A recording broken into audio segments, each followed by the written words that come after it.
우리는 신앙인으로서 하나님의 인도하심, 하나님의 뜻에 따라 살기를 원하고 또 그렇게 살아가고 있죠.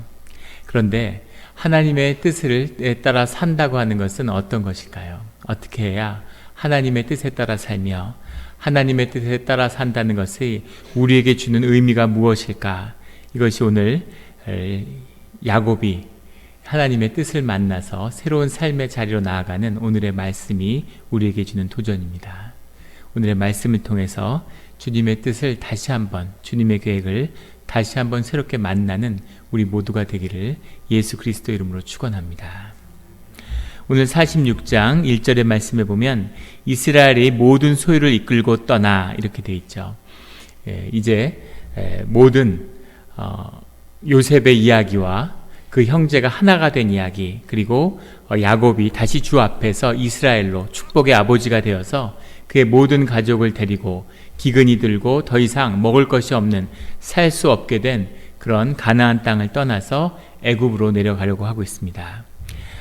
이스라엘이 야곱이 정착해서 살던 그 헤브론을 떠나서 이제 애굽으로 가고 있는 거죠. 모든 소유를 이끌고 떠나 브엘세바에 이르러, 브엘세바라고 하는 것은 아브라함이 주님 앞에 제단을 쌓았던 곳이고 이삭이 평생에 주님 앞에 제단을 쌓았던 그곳이죠.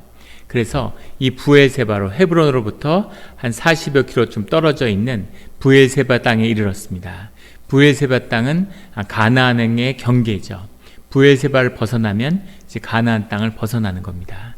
그 브엘세바에 이르러서 그의 아버지 이삭의 하나님께 희생 제사를 드리니, 평생 보았던 그런 아버지의 제사를 드렸던, 아버지를 만나 주셨던 그 조상의 땅에서, 그 가나안의 경계에서 하나님께 다시 예배를 드리며 주님의 뜻을 구하고 있는 겁니다. 이것이 이스라엘로 회복된 야곱의 모습이죠. 인생의 중요한 기로에서 하나님이 그렇게 인도하시는 것 같고 그렇게 갈 수밖에 없는 상황이지만 그것을 통해서 하나님에게 하나님의 뜻이 무엇인지를 구하고 있는 겁니다. 하나님의 뜻과 하나님의 계획과 하나님의 말씀 안에서 그 가는 길이 하나님의 길로 새로워지는 거죠. 하나님이 그것을 받으시고 하나님의 말씀이 임해서 확증이 임할 때 우리의 인생길이 하나님의 것으로 받아들여지고 하나님의 것이 되는 겁니다. 하나님의 길을 가는, 하나님의 주시는 삶을 사는 우리 모두가 되기를 예수 그리스도 이름으로 축원합니다. 그에게 주님께 제사를 드리는 거죠. 야곱의 마음에는 많은 생각이 들었을 거예요. 주님께 축복의 땅, 가나안의 땅을 선물 받고 그 땅의 의미를 누구보다 잘 아는 야곱입니다. 그리고 할아버지와 아버지가 그 땅을 위해서 당신의 인생들을 희생하고 또 드리고 주님께 어떻게 살아왔는지를 누구보다 잘 아는 야곱이죠. 그리고 자신의 인생 가운데 주님께 땅을 받는다는 것의 비밀이 무엇인가를 잘 아는 야곱입니다. 그런 야곱이 가나안 땅을 떠난다고 한다는 것에 대해서는 많은 생각과 도전이 있었겠죠. 주님이 왜 여기를 떠나라고 하셨을까? 우리는 그 앞뒤 얘기를 다 아니까 이것이 별 크게 안 보이지만 브엘세바에서 일생에 바쳐서 그 수많은 고난 가운데 주님께 받은 그 땅에서 자신이 죽어야 하고 그 땅을 지켜야 하는 것이 자신의 사명인데 그 땅을 떠나는 그 경계에서 주님께 드리는 그 야곱의 마음에는 절실함이 있었겠죠. 그 절실함으로 주님의 뜻을 구하는 겁니다. 정말 이 땅을 떠나는 것이 맞습니까? 아마 그걸 느꼈겠죠.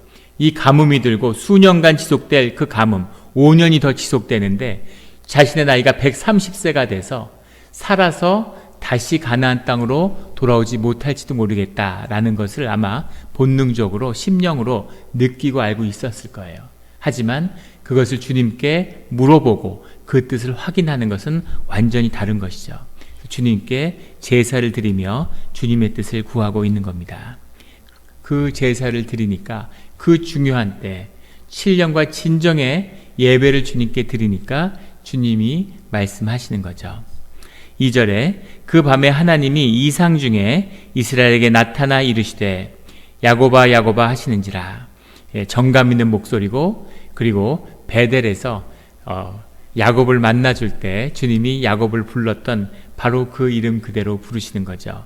야곱아 야곱아 하고 하시는지라. 야곱이 이르되 내가 여기 있나이다 하매 3절에 하나님이 이르시되 나는 하나님이라. 주님이 당신을 하나님이라고 말씀하시는 겁니다. 여기서 하나님은 엘로힘이라는 하나님인데 하나님이 능력의 하나님, 그리고 너를 도우시는 하나님이다 라는 의미입니다. 내 아버지의 하나님이니 나는 너의 하나님이고 내 아버지의 하나님이라는 거죠. 아버지 하나님, 아브라함 하나님, 이삭의 하나님이라는 것은 하나님이 산자의 하나님이시기 때문에 아브라함과 이삭이 내 안에서 살아있다, 이런 뜻입니다. 살아있는 자의 하나님, 하나님은 죽은 자의 하나님이 되실 수가 없죠. 하나님은 늘 살아있는 자의 하나님입니다. 하나님이 아브라함 하나님이고 내 아버지 하나님이다 하는 것은 바로 이 부엘세바에서 제사를 드렸던 하나님을 만났던 아브라함과 너의 아버지였던 이삭이 주 안에서, 내 안에서 기도 가운데, 예배 가운데 살아있다 하는 이야기입니다. 이 말처럼 야곱에게 큰 위로가 되는 말씀이 없었겠죠. 야곱이 130세가 되고 연로하고 죽음을 앞두고 있지만 주님 안에서 영생을 살아가고 있는, 생명을 살아가고 있는 주의 자녀라는 것을 확인시켜 주시는 거죠. 늘 육신이 아니라, 육신의 죽음을 사는 것이 아니라 영의 생명을 사는 우리 성도님들이 되시기를 주의 이름으로 축원합니다. 그것이 영의 비밀이고 생명의 비밀인 거죠. 애굽으로 내려가기를 두려워하지 말라. 주님이 이렇게 말씀하시는 것은 야곱이 두려워했기 때문이겠죠. 두려운 겁니다. 애굽에 가서 무슨 일이 있을까? 할아버지 아브라함은 애굽에 갔다가 횡액을 당했죠. 할머니를 빼앗기고 죽을 뻔한 일을 경험했고, 그리고 아버지 이삭은 애굽으로 내려가려다가 하나님의 제지를 받았습니다. 그 사실 누구보다 잘 알고 있는 야곱이 다시 이 먹고 사는 거에 쫓겨서 애굽으로 간다는 것에 대한 두려움이 있었겠죠. 유업으로 받은, 분깃으로 받은 가나안 땅을 놓치는 게 아닐까. 애굽에 가서 무슨 횡액이 혹시 기다리고 있으면 어떡하나. 이런 여러 가지 염려와 두려움이 있었을 겁니다. 그런데 주님은 놀랍게도 애굽으로 내려가는 것이 주님의 뜻이고 계획이라는 것을 말씀해 주고 계시는 거죠. 그러니까 주님을 믿고 두려워하지 말라는 겁니다. 두려움이라는 것은 세상이 주의 자녀들을 위협하고 주의 자녀들을 공격하는 가장 중요한 수단이죠. 성경에 두려워하지 말라는 말이 365번 나온다고 합니다. 1년에 한 번 통독하면 매일 두려워하지 말라는 말씀을 받아야 되는 거죠. 인간의 마음은 늘 모르는 것에 대한 두려움으로 가득 차 있습니다.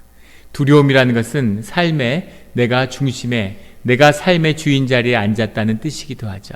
그것이 두려움과 염려와 근심입니다. 내게 믿음이 있는지 없는지가 궁금하면 내 마음에 염려가 있는지, 근심이 있는지, 두려움이 있는지를 보면 되는 거죠. 그런데 주님은 두려워하지 말라고 말씀하시는 거죠.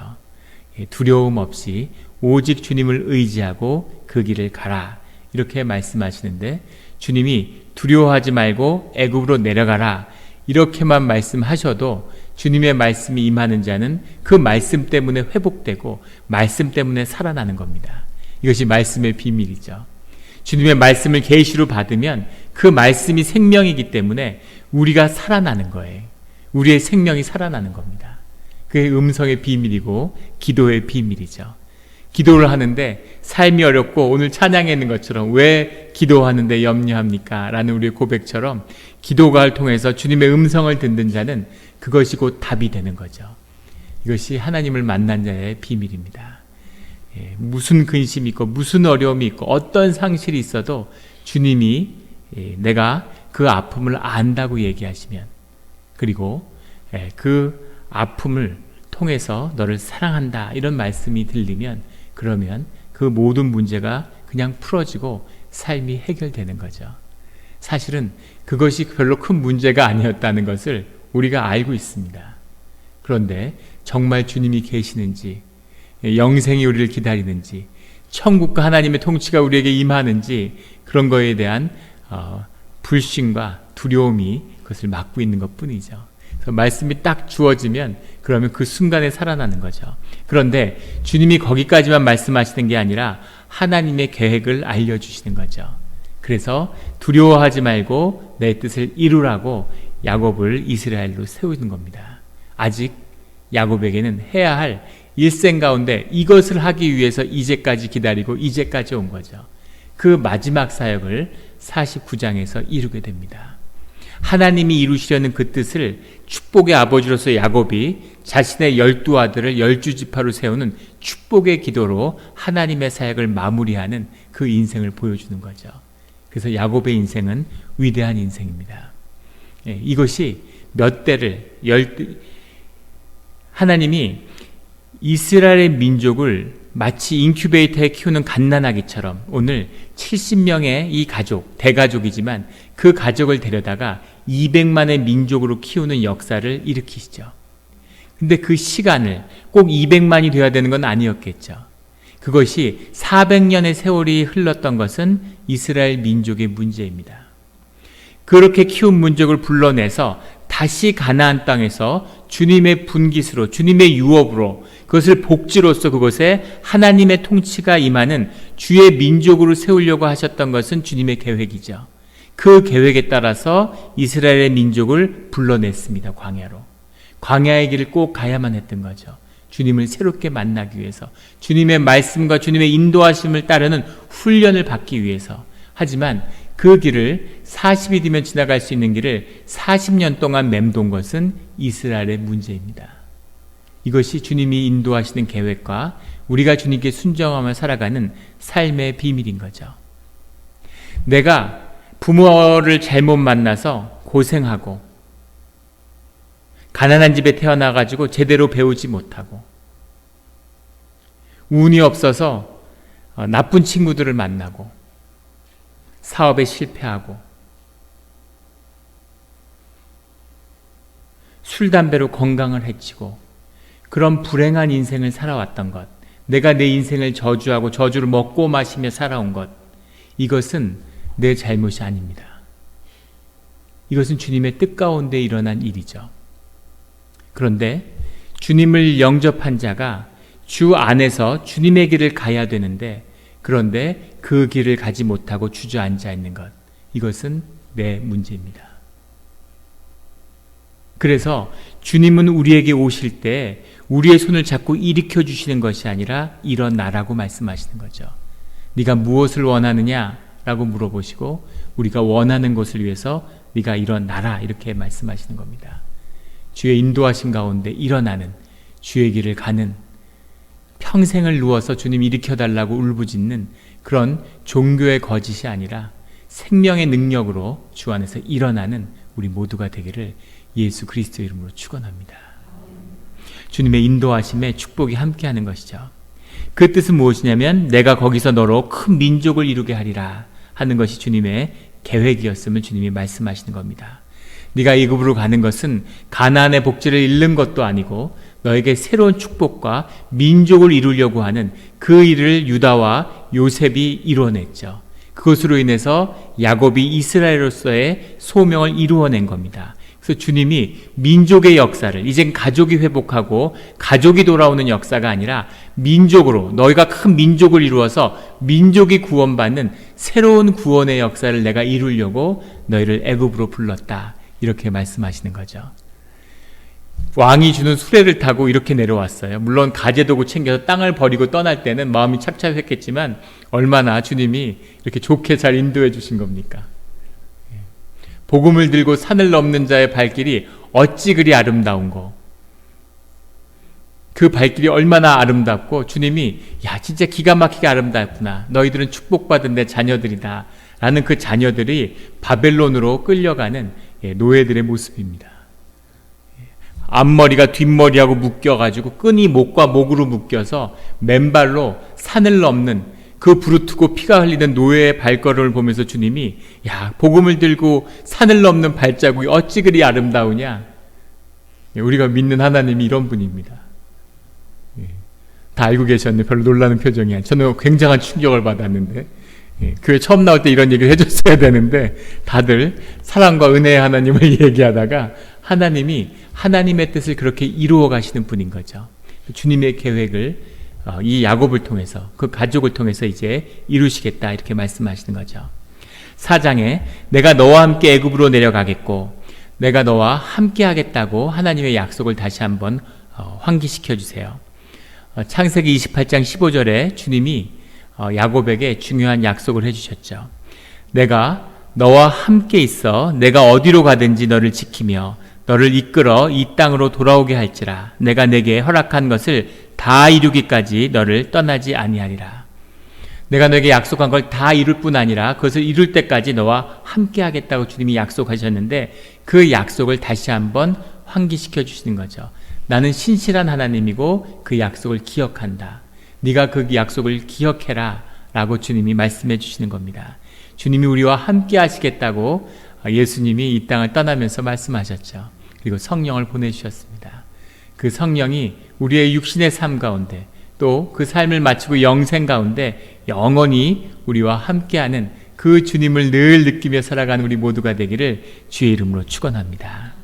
너와 함께 애굽으로 내려가겠고 반드시 너를 인도하여 다시 올라올 것이라. 이스라엘 민족의 구원을 이야기하는 거죠. 요셉이 그의 손으로 내 눈을 감기리라. 요셉이 실제 야곱의 임종을 지켰고 그리고 또 그 야곱의 시체를 가져다가 막벨라 고레 그의 조상들의 무덤에 장사하게 되죠. 그래서 그 하나님의 약속을 야곱에게 다 이루어 주셨어요. 지금은 별거 아닌 것처럼 보이지만 이 시대에 애굽에서 죽은 사람을 막벨라 굴까지 가나안까지 가져가서 장사한다는 건 보통 일이 아닙니다. 아마 그 당시에 황제 바로의 죽음에 준하는 그런 방부제로 처리를 하든가 그러지 않았으면 수레에 싣고 그 당시에 그 시체를 가지고 간다는 것은 요셉이니까 할 수 있는 일이었겠죠. 누구도 엄두도 나지 않는 일이었을 거예요. 사실은 불가능해 보이는 일을 주님이 약속하신 것 같은데 주님이 그 일을 은혜 가운데 이루어 주신 거죠. 이렇게 야곱에게 약속하고 그 마지막 일을 이루라고 말씀하시는 겁니다. 야곱이 그 일을 완수하게 되죠. 5절부터 27절까지는 그렇게 내려간 그의 가족들의 명단들이 나와요. 70명인데 딸 하나와 손녀 하나를 제외하고는 모두 자식과 손자와 증손자들입니다. 실제는 훨씬 더 많았겠죠. 그런데 그들이 모두 70명이었다고 얘기하는 27절의 말씀은 그 70이라는 숫자가 늘 새로운 출발을 의미하기 때문입니다. 7이라는 것은 하나님을 상징하고 10이라는 것은 인간의 질서의 완성을 의미하죠. 7과 10이 만나서 70이라는 것은 주님에게 분별되어서 주님의 뜻에 따라 주님의 역사를 새로 시작하는 주의 자녀들을 상징하는 거죠. 그래서 70이라는 숫자가 맞춰진 거죠. 예수님의 제자 70명, 성경을 번역했던 학자 70명, 이런 모든 70이라는 숫자가 그런 상징적인 의미가 있는데 이 70명을 주님이 이뤘다는 겁니다.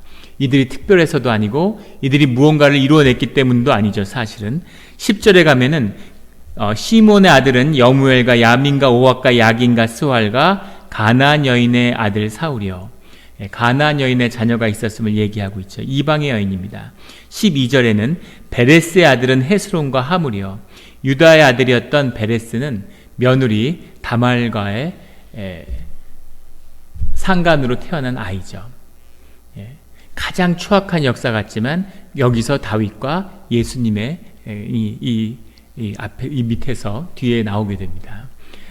그리고 20절에 가면 애굽 땅에서 온의 제사장 보디베라의 딸 아스낫이 요셉에게서 나온 므낫세와 에브라임. 요셉이 장자가 돼서 그의 두 아들이 두 분깃을 받아 므낫세 지파와 에브라임 지파를 이뤘죠. 그런데 그의 어머니는 애굽의 제사장의 딸이었다는 겁니다. 다 하나님의 뜻과 율법에 어긋나는 그런 자녀들의 이야기예요. 그런데 성경이 이런 이야기들을 자세히 적고 있는 거죠. 성경의 매력은 이것이 가진 진실입니다. 아름답고 귀하고 그런 이야기들, 종교의 경전들을 보면 다 아름답고 귀한 얘기들이죠. 근데 성경은 추한 얘기들, 정말 부끄럽고 창피한 이야기들을 가감없이 적고 있다는 거죠. 왜냐하면 그 아픔과 그 죄성이 우리 삶의 진실이기 때문입니다. 우리의 죄가 어디서 왔고 그 죄성의 문제가 무엇인지를 이야기해 주는 것이 성경이죠. 그래서 그 죄를 적나라하게 적고 있는 겁니다. 그럼에도 불구하고 이들이 주님의 은혜와 주님의 죄사함과 주님의 구속하신 역사 가운데서 주님의 길을 가는 주의 구분된, 구별된 자녀로 세움을 받았다는 거죠. 우리가 뭘 대단해서, 우리가 뭔가가 있어서가 아니라 오직 주님의 은혜로 우리를 구별해 주시고 우리를 주의 자녀로 삼아 주셨습니다. 이 은혜와 이 감사가 늘 우리의 삶을 주장하는 그런 우리 신앙의 자리가 되기를 주의 이름으로 축원합니다. 그 70명의 일행이 애굽에 이르렀는데 거기서 이스라엘이 드디어 야곱이 요셉을 만나는 거죠. 30절에 가면 내가 내 얼굴을 보았으니 지금 죽어도 족하도다. 이제 야곱이 다 되었구나. 주님께 감사하고 정말 삶에서 좋은 것을 다 봤구나. 지금 죽어도 여한이 없다. 삶을 완성한, 삶의 이 10년 가운데 홀리스를 이룬 자의 고백입니다. 지금 죽어도 여한이 없는 거죠. 정말 은혜롭고 감사하고 좋은 일이었구나. 저희 집사람이 41살에 4년간의 암투병을 하고 떠났는데 마지막에 웃으면서 그런 얘기를 했어요. 정말 즐겁고 재밌고 아주 신나는 삶이었다고, 아무 후회가 없다, 이렇게 얘기하더라고요. 아쉬운 게 있다면 애를 한 둘 더 낳았어야 되는데 그게 마지막으로 아쉬움으로 남는다, 이런 이야기를 했습니다. 삶을 주 안에서 산 사람은 이런 고백이 나와야죠. 안 죽으려고 버둥대고 더 살겠다 그러고 이런 것이 아니라 좀 더 살면 어떻고 덜 살면 어떻습니까? 주의 은혜 가운데 주님과 함께한 삶이었기 때문에 귀하고 소중하고 아름다움만 남는 거죠. 육신을 벗어버릴 때가 되니까, 영이 살아나니까 이게 정말 소중한 것이었구나, 이거였구나, 육신을 위해서 살았던 건 다 헛된 것이었구나 하는 걸 만나는 거죠. 그런 축복이 오늘 이 야곱의 고백이 우리 모두의 고백이 되기를, 이 고백을 가지고 사는 사람은 얼마나 복되겠습니까? 복된 삶을 사는 우리 모두가 되기를 주의 이름으로 축원합니다. 32절에 그들은 목자들이라 목축하는 사람들이므로 그들의 양과 소와 모든 소유를 이끌고 왔나이다. 양치고 목축하는 사람들이라는 것을 애굽 사람들이 업수히 여기기 때문에 그 사람들을 따로 고센 땅으로 보내게 되는데 그것은 목축하는 땅이죠. 그래서 이스라엘 사람들이 애굽의 문화에 쓸리지 않고, 애굽이라면 애굽의 이 바로의 도시, 그 당시에 알렉산드리아 이런 도시는 세계 문명의 중심입니다. 오늘날의 뉴욕 같은 곳이에요. 샌프란시스코나 이렇게 그런 곳에 살면은 그 문화에 완전히 휩쓸렸겠죠. 국제화되고 수많은 민족이 들어와 살고 우상 숭배의 정점이 있는 데 있었으면 이 70명의 가족이 어떻게 살아갔겠습니까? 2세대, 3세대가 지나면 바로 다 애굽 사람이 되고 정체성이 싹 사라져 버렸을 거예요. 그런데 고센 땅에 고립되어 있다 보니까 완전히 이스라엘의 정체성을 지니고 이스라엘의 민족으로서 그렇게 자라날 수 있는 기회를 갖게 된 거죠. 하나님의 기가 막힌 인도하심입니다. 애굽 사람들은 왜 목축하는 사람들을 싫어했을까? 농사 짓는 사람들은 목축하는 사람들을 싫어합니다. 농경 문화의 특징이죠. 목축하는 사람들에게 침략을 받고 침탈을 받고, 목축하는 사람들은 떠돌아다니잖아요. 꾀죄죄하고, 생김새도 그렇고, 그러니까 이렇게 좋게 보이지 않는 것도 있고, 그 다음에 그들이 약탈을 하고, 농경민족들은 항상 약탈하는 그런 문화가 함께하고 있죠. 그러니까 농경민족은 자꾸 침략을 받으니까 그래서 싫어하는 것도 있었겠죠. 애굽도 계속 목축민족이 침략을 받았기 때문에, 그래서 목축을 싫어하니까, 그러니까 고센 땅으로 가게 된 겁니다. 고센 땅으로 가게 되는 게 차별일 수도 있지만 그것이 은혜가 된 거죠. 이것이 주님이 주의 사람을 인도하시는 뜻이라는 거죠. 34절에 애굽 사람은 다 목축을 가증히 여기다니 당신들이 고센 땅에 살게 되리이다. 한국도 농경 문화니까 조선시대에도 보면은 소 잡는 사람을 백정이라 그러고, 소가 죽다는 사람을 갑바치라 그러고 업수히 여기죠. 농경 문화의 특징이죠.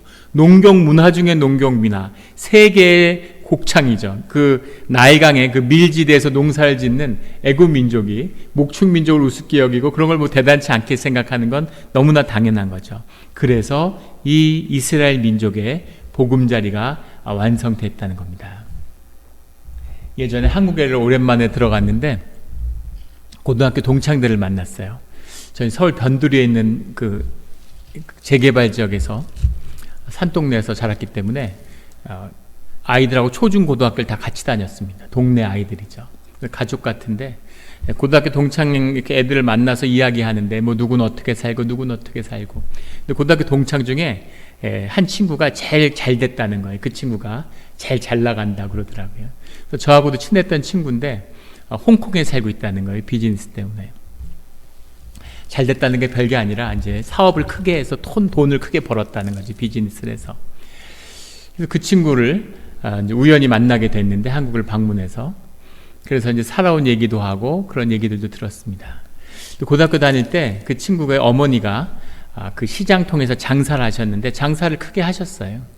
그 큰아들하고 그 친구의 형하고 같이 청과상 같은 걸 했는데 보기에 가게가 손님도 많고 잘 되는 것 같았습니다. 근데 그 친구 집에 놀러 갔는데 집이 생각보다 이렇게 좋지 않고 그 친구도 여유가 없는 거예요. 항상 뭔가 사는 게 쉽지 않은 거죠. 그래서 제가 궁금해서 한번 물어봤습니다. 야, 너는 왜 이렇게 장사도 잘 되고 돈도 많이 벌 텐데 왜 사는 게 이러냐, 너는 왜 그렇게 맨날 돈에 쪼들리냐 이렇게 물어보니까 그 친구가 무슨 얘기를 해주냐면 어머니가 교회 권사님인데 장사를 마치면 그날 번 돈에 이문 남은 거에 반은 당신 통장에다 넣고 반은 교회 통장에다 입금을 하고 집으로 오신다는 거예요. 11조가 아니라 15조를 하고 사시는 거죠. 매일. 그래서 그 형이 어머니한테 그렇게 말씀을 드렸다는 거예요. 같이 장사를 하니까 어머니 15조도 좋은데 매일 하는 것만 하지 말고 한 달을 모아서 하자고 그렇게 얘기를 했다는 거죠. 돈이 있을 때도 있고 없을 때도 있고 물건도 사와야 되고 이러는데 그렇게 매일 그걸 나눠서 하면은 어떤 날은 너무 돈에 쪼들리고 현금이 없을 때가 있으니까 한 달을 모아서 다 정산을 한 다음에 15조를 하면 어떻습니까? 라고 얘기를 하니까 어머니가 웃으면서 그렇게 얘기하시더라는 거예요. 권사님이 네가 기도해보고 네 마음에 못하겠으면 하지 마라 이렇게 얘기하시더래요. 그런데 명심할 거는 절대 오늘 못하는 걸 한 달 뒤에 한다고 하지 말라고. 오늘 못하면 한 달 뒤에도 못한다. 그건 거짓말이다.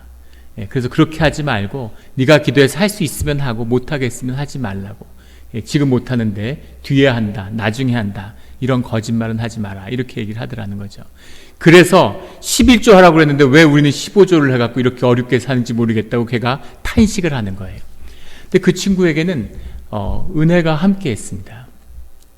그 친구가 공부를 못했는데 대학을 다 떨어졌어요. 그래서 한국에서 대학을 다 떨어지면 영장이 나와서 군대를 가야 되잖아요.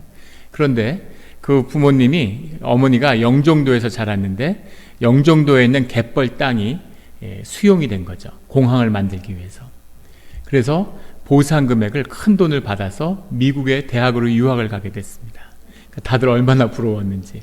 이 녀석이 영어도 잘하고 미국에 와가지고 미국에서 사는 얘기 막 들려주고 뉴욕에 살았는데 그런 얘기 막 해주고 이러면은 또 애들이 비행기표 모아서 뉴욕에 놀러도 가고 그랬던 기억이 나는데 그렇게 대학을 나왔죠. 그래서 한국에 있는 대기업에 또 미국에서 대학을 나오니까 취직이 잘 되는 거예요. 그 시절만 해도. 그래서 바로 취직이 돼서 대기업을 다녔는데 얘가 생각보다 무능한 거죠. 미국에서 대학을 나와서 그런지 직장 문화에 잘 적응을 못해서 그러는지 대기업을 다니다가 잘렸습니다. 해고를 당했는데 해고를 당해서 굉장히 막 힘들어했는데 해고당한 그것 때문에 얘가 아는 사람들하고 모여서 중소기업 같은 무역회사를 시작하게 됐어요. 그래서 무역회사를 같이 다니면서 열심히 일을 하면서 무역을 배웠는데 그 무역회사가 부도가 난 겁니다. 그래서 부도가 나서 나오게 돼서 자기가 할 줄 아는 것도 없고 그것도 한 10년 배웠는데 따로 할 수 있는 일이 없으니까 그거 배운 일을 그대로 해가지고 그 일을 하기 위해서 홍콩에 가서 무역업을 한 거예요. 중국에다 가서 물건을 떼다가 홍콩에서 파는 일을 한 겁니다. 그 일을 혼자서 해서 일이 웬만큼 되려고 하는데 주문을 많이 받아서 심천에 있는 이 공장에다 주문을 했는데 심천에 있는 공장이 부도가 났다는 거예요. 그래서 자기는 주문을 받아서 물건을 내야 되는데 공장이 부도가 났으니까 자기도 완전히 망하게 생긴 거죠. 그래서 절체절명의 위기에 얘가 이리 뛰고 저리 뛰다가 어떻게 할까 그러다가 할 수 없이 은행에서 대출을 일으켜가지고 그 중소기업에 돈을 대주고 그 기업을 샀다는 겁니다. 당장 망하지 않고 자기 주문을 대야 되니까, 안 그러면 자기도 망하니까 그 공장을 사서 댔는데 중국이 개방과 이렇게까지 중국이 성장할지 누가 알았겠어요. 심천에 공장을 사고 건물을 사고 홍콩에 집을 샀는데 그게 수백 배가 올랐다는 거죠. 사업도 잘 되고 만들기만 하면 없어서 못 팔고 이런 세월이 지속되면서 큰 부를 이룬 거죠. 이 친구가 그런 고백을 해요.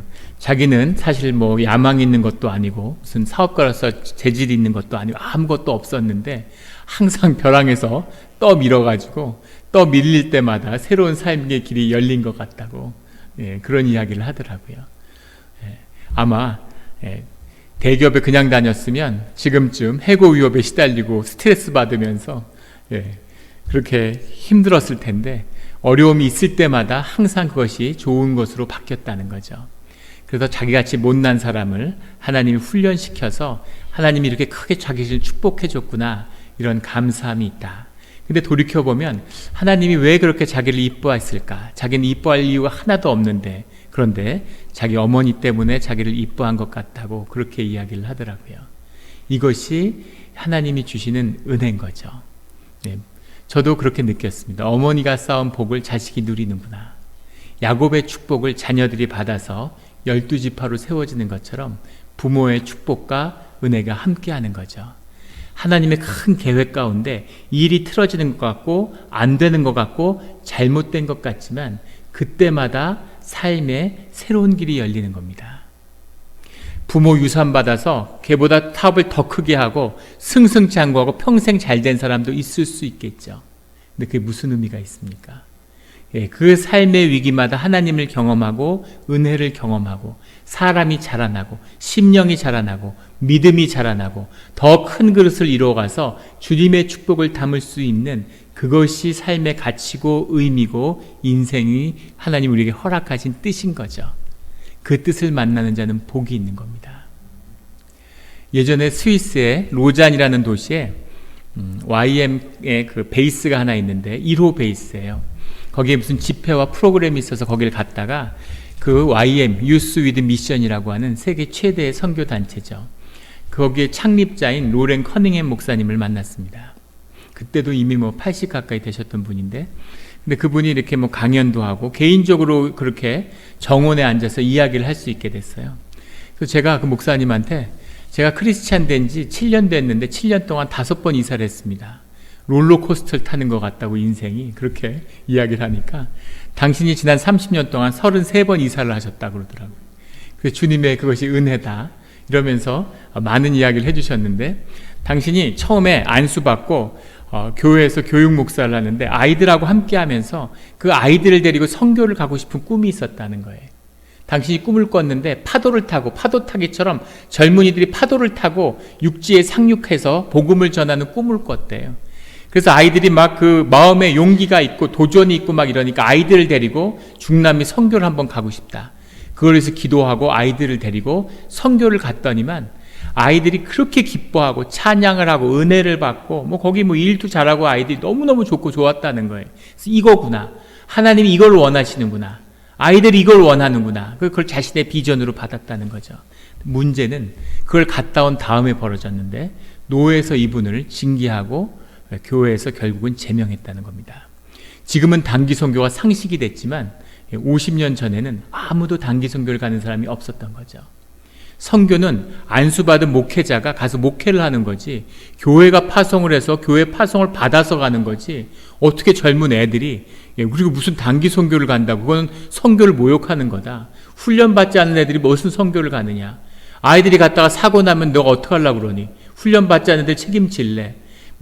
외국어도 할 줄 모르는데 걔들이 왜 무슨 자격으로 가느냐부터 온갖 공격을 받았다는 거예요. 근데 이분이 사실은 할아버지도 목사님이고 아버지도 목사님이고 자기 삼촌들도 목사님이고 다 같은 교단에. 근데 그분들도 아무 힘이 안 되고 교단에서 외톨이가 됐는데 사람들은 이해 못하겠지만 목사 집안에 태어나서 목사로 자란 자기가 받은 충격이 엄청나다는 거죠. 세상에서 버림받고 완전히 내던져진 그런 사람처럼 느껴졌다는 거예요. 마지막으로 노예에서 통고를 했다는 거죠. 와서 사과하고 노예 앞에 그리고 다시는 선교를 가지 않겠다. 단기 선교를. 그렇게 약속하면 징계를 풀어주고 교회에 복귀해도 좋다. 이런 거였죠. 근데 이분이 굉장한 두려움과 어려움 속에서 기도했는데 하나님의 주신 꿈을 쫓은 거죠. 나는 이 꿈을 포기 못하겠다. 이건 하나님이 주신 거다. 그래서 마지막에 한 번 더 다른 목사님들을 열받게 만들고 제명이 더 깊어져서 아예 교회에서 이제 출교를 당한 거죠. 교단에서. 그래서 뭐 오라는 교회도 없고 할 일도 없고 어디 갈 데도 없고, 그래서 비전 트립으로 단기 선교가 아니라 이제 세상을 돌아보기 위해서 돌아다녔는데, 놀랍게도 하나님이 하나님을 만난 사람들, 하나님의 음성을 듣는 수많은 평신도들을 만나게 했다는 거예요. 종교의 굴레, 종교의 틀에 갇히지 않고 살아있는 하나님의 음성을 듣는 자들이 있더라는 거죠. 이거였구나. 하나님이 원하시는 것이 이거구나. 그리고 본인이 기도하면서 하나님의 살아있는 음성을 구하는 그런 목회자가 되었다는 거죠. 그래서 주님의 뜻을 받아서 처음으로 세웠던 것이 그 로잔에 있는 하나의 그런 조그만 스위스 그 집을 빌려서 거기서 제자 훈련이라는 것을 처음으로 시작하게 됩니다. 젊은 학생들을 모아가지고 성경 공부를 하면서 제자 훈련을 시키고 3개월 제자 훈련 시키고 3개월 선교 훈련을 하는 그 프로그램을 시작했는데, 그것이 그분 한 세대 안에 200개국에 800개의 베이스가 생기는 세계 지금 현존하는 최대의 선교 운동으로 자라나게 된 거죠. 하나님이 그 한 사람의 순종과 하나님의 길을 가고자 하는 그 헌신으로 하나님의 뜻과 계획을 이루어 가시는 거죠. 이것이 하나님이 이루시는 하나님의 길입니다. 유다 한 명이, 요셉 한 명이, 야곱 한 명이 세워져서 하나님이 이스라엘 민족과 온 인류의 구원이라는 하나님의 거대한 역사가 시작될 수 있는 거죠. 한 사람의 순종, 하나님이 주님의 계획을 믿고 그것을 따라 살아가는 그 삶을, 그 예배의 삶을, 그 제사된 삶을, 그 십자가의 삶을 주님이 오늘 우리에게 구하시는 거죠. 눈으로 보기에는 초라하고, 눈으로 보기에는 아무것도 아니고, 세상에 보기에는 아무것도 아닌 그런 허접한 인생을 사는 것처럼 보이지만, 이 안에 하나님이 함께 하시기 때문에 세상은 알지 못하는 주의 복과 주님의 기쁨이 우리와 함께하고 있는 거죠. 밤에 누워서 한 선교사님이 그런 고백을 기억나요. 남들이 보면 정말 거지 중에 산거지같이 살고 있는데 밤에 이불을 덮고 누우면 너무 행복해가지고 세상은 어떻게 이 기쁨을 알까? 아무도 이걸 모르지. 이건 주님이 나한테만 주신 건데. 정말 밭에 보물을 묻고 오는 사람처럼 이 보물 때문에, 이게 너무 귀하고 이 보물이 무엇인지를 알기 때문에 너무 행복하고 웃음이 나와서 잠을 잘 못 잔다는 거예요. 이런 기쁨을 주님이 우리에게 주시는 거죠. 그 기쁨의 자리에서 주님의 일이 우리 가운데 이루어지는 겁니다. 이 선물을 받는, 아무도 모르는, 나만 홀로 알고 밭에 감추어두고 기뻐하는 그런 선물을 간직하는 우리 영락교회 성도님들 되시기를 주의 이름으로 축원합니다. 기도드리겠습니다. 하나님 아버지 감사합니다. 저주받은 인생 같았던 유다의 삶이 그 깨진 심령으로 주님을 만나서 주님의 영적인 일들을 이루어가는 영적 장자가 되고, 형제들에게 버림받고 노예로 팔려가서 억울하게 감옥에 갇혀서 울부짖던 정말 비참하고 비참해 보이는 요셉의 삶이 주 안에서 복되고 귀한 주님의 구원에 쓰임받는 귀한 그릇으로 자라나는 것처럼, 속이고 거짓말하고 시기하고 질투하며 그 악했던 야곱의 심성이 주님과 함께함으로 주님의 귀한 쓰임을 받고 아름답고 귀한 삶으로 주님 앞에 기억되는 것처럼, 이런 귀한 생명이, 이런 귀한 복음이, 하나님의 은혜가 오늘 말씀을 통해 우리와도 함께 하시는 것으로 인해 감사드립니다. 결코 이것이 공짜가 아니었으며 이것을 위해 십자가에 살이 찢기고 피를 흘리는 예수 그리스도의 아픔과 그 보혈의 은혜가 우리와 함께 하심을 기억합니다. 주님, 이 은혜를 헛되이 하지 않으며 이 귀한 생명을, 이 귀한 보혈의 은혜를 간직하며 주의 길을 가는, 그냥 매일 먹고 살았는데, 그냥 그런 삶을 살았는데 삶이 복되며 주님이 그 삶을 통해서 주님의 축복의 역사를 우리의 자손들과 이 땅에 이루어 가시는 그 주님의 일을 미리 보고 기뻐하는 우리가 되게 하여 주시옵소서. 그런 예배를, 그런 삶의 예배를 드리는 우리 영락 공동체가 되기를 소원합니다. 감사드리며 예수 그리스도의 이름으로 기도드렸습니다. 아멘.